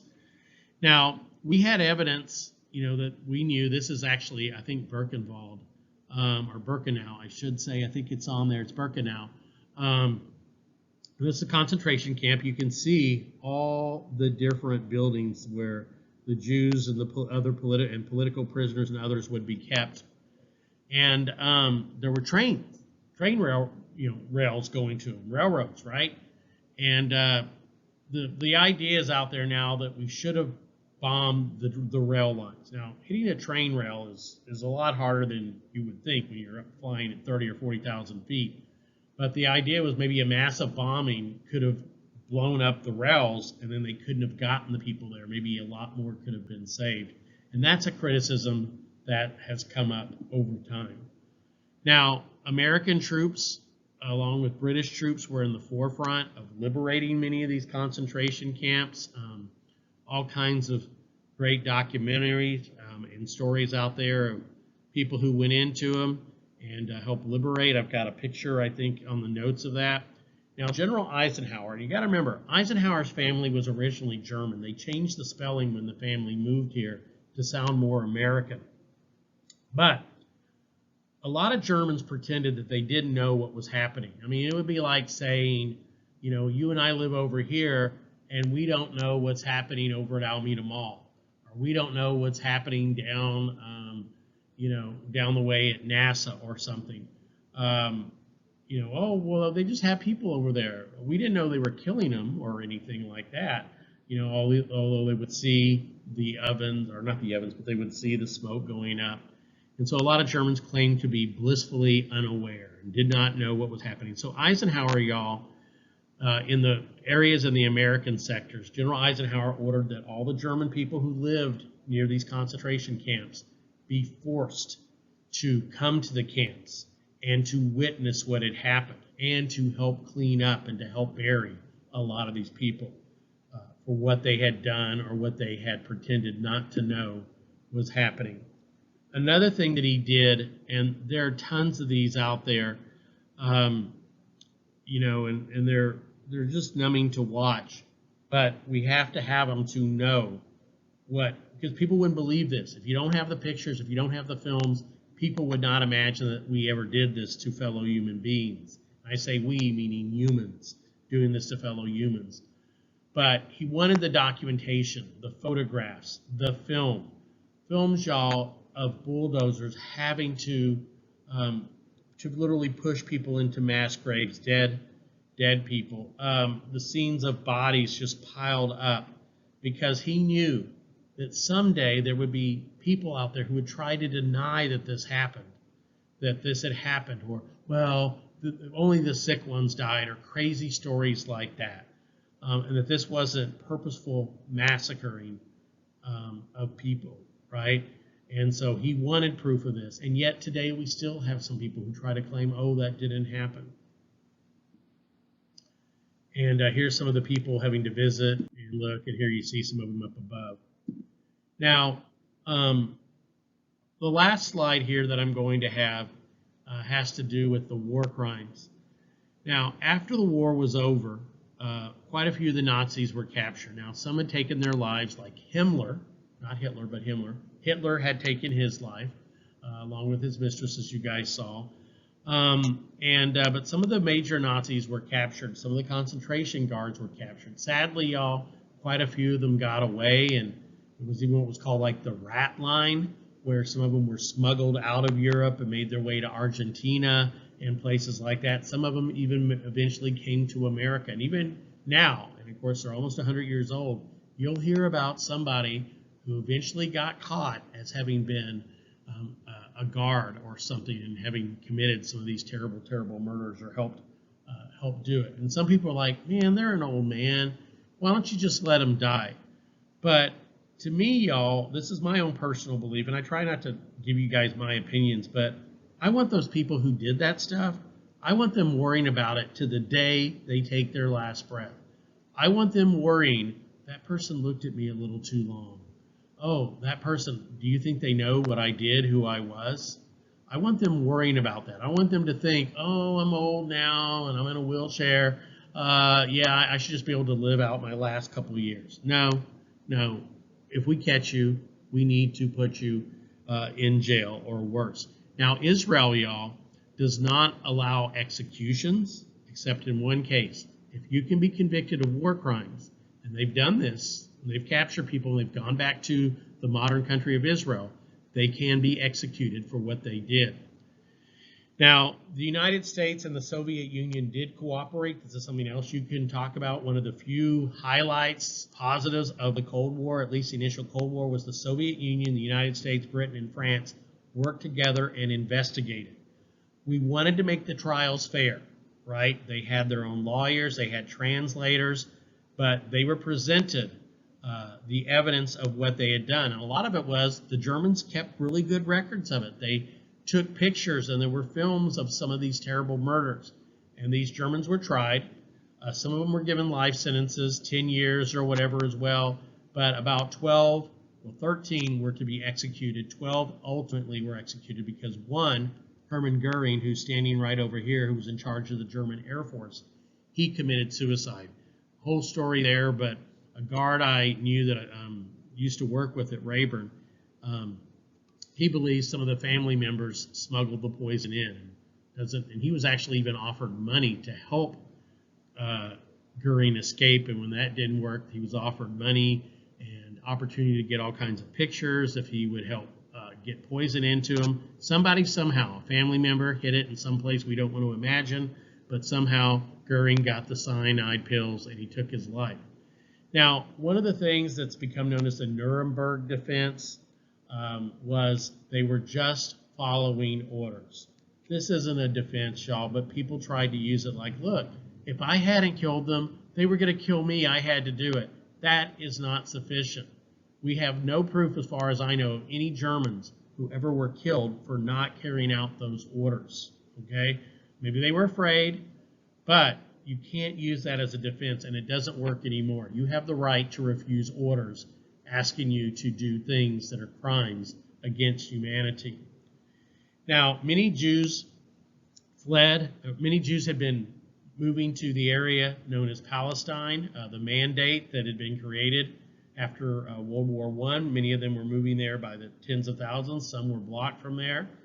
And the United Nations in 1948, as the British left the mandate, were going to partition Palestine into an Arab and a Jewish section. A war breaks out. I don't want to get into the sides and all of that because you can make arguments for both sides. Both sides were definitely have some justifications for their beliefs or what happened, but Palestine ended up, as I said, being divided, and the Jewish part would declare its independence in 1948. The United States immediately recognized its independence, and we've been an ally, providing them with weapons and money that allow them to defend themselves. Israel has been attacked in 1948 for its initial declaration of its independence. In the 1950s, it fought a war with Egypt, the Suez War. In 1967, the Six-Day War. In 1970s, the War of Attrition in between the two countries. And it goes on. And as you guys know, sadly, on October 7th of last year, a group of guerrillas, terrorists I call them, but others might call them differently, attacked Jewish settlements outside of Gaza and killed over 1,200 Jewish people and took a couple hundred hostages. And Israel, in retaliation, has invaded Gaza. Tens of thousands of people have died in that. Once again, in war, it is so sad, but many innocent people who didn't make the decisions that their leaders did pay the price. And with that, y'all, we'll go ahead and end this. You see the number of casualties here. I'm just going to kind of go through it. Look at the number of people here. Each of these symbols, y'all, is 100,000 people, or almost a Pasadena. See the number of Germans who died, the number of Soviets who died, Americans, couple hundred thousand French, and these are casualties, I should say, not dead, but wounded as well. You see some of the numbers here, how many people they had, how many were wounded.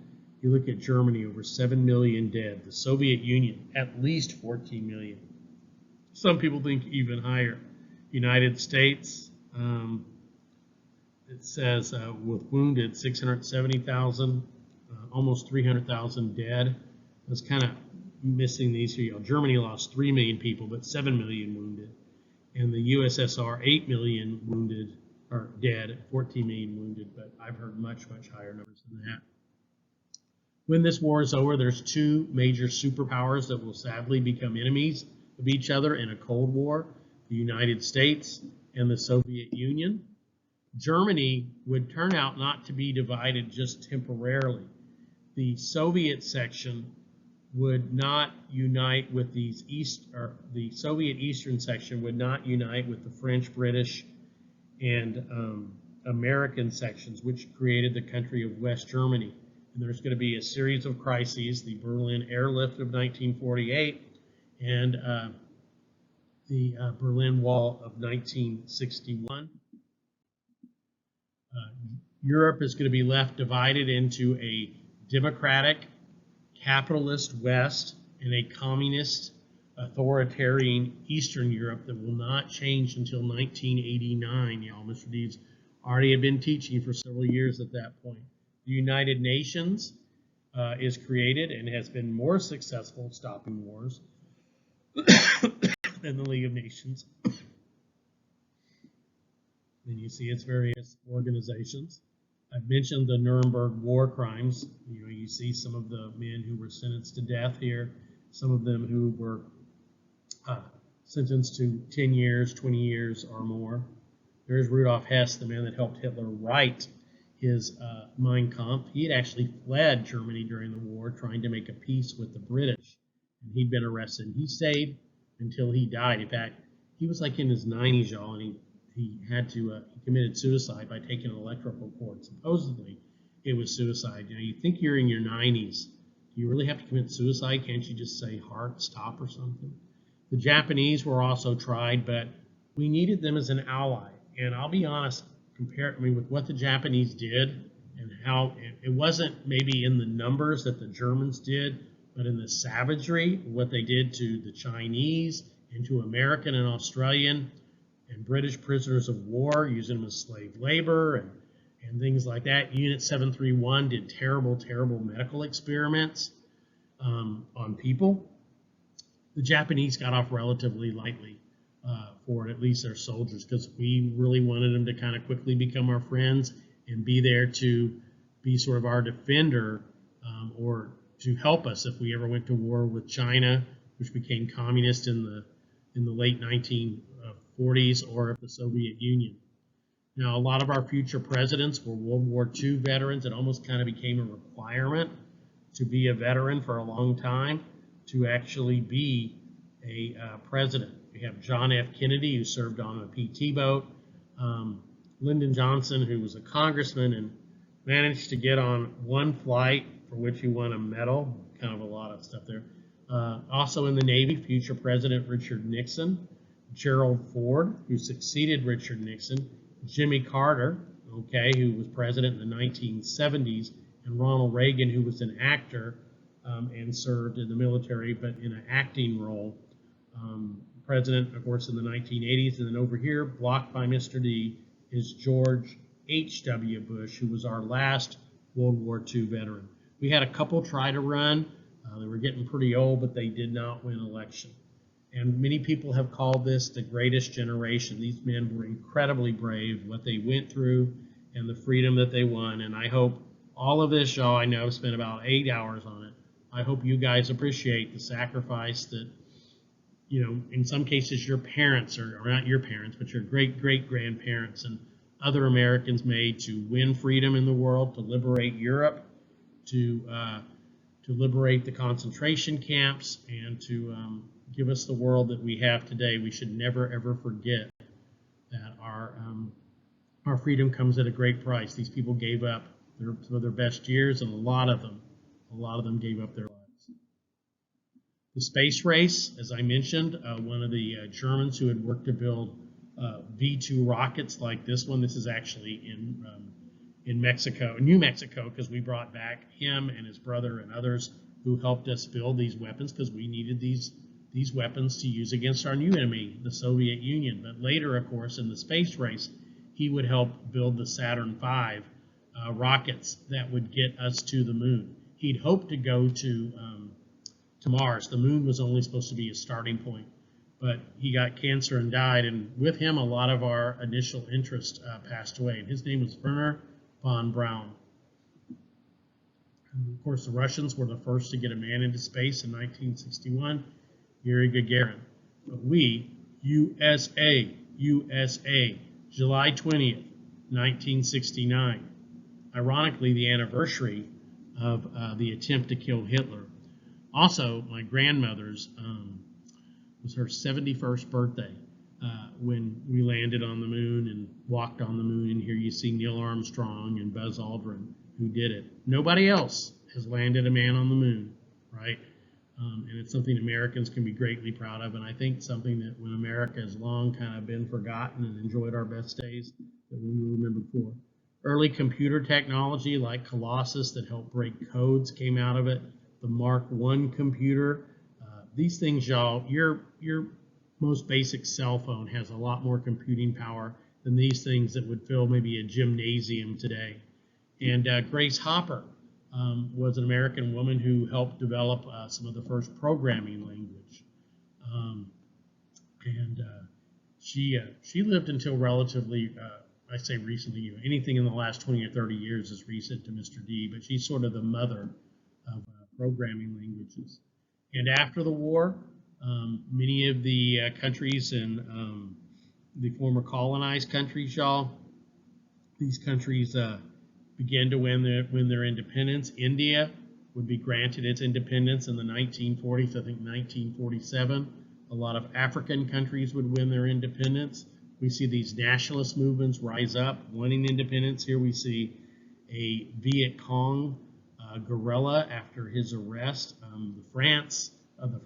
France controlled French Indochina, but they were kicked out in 1954 and defeated. But America came and then was trying to keep communists from northern part of Vietnam taking over South Vietnam. Viet Cong were guerrillas fighting to trying to help North Vietnam take over South Vietnam and bring communism and unity to the country. Fidel Castro would become leader of Cuba. We thought he would never die. I really believed, y'all, he would dance on my grave. The dude just kept on going and going. But he was leader of Cuba from January 1st, 1959 until his death, and I'm trying to remember the year. I remember I was on a cruise ship not too far from Cuba when we got the word, and I'll be honest, we kind of celebrated.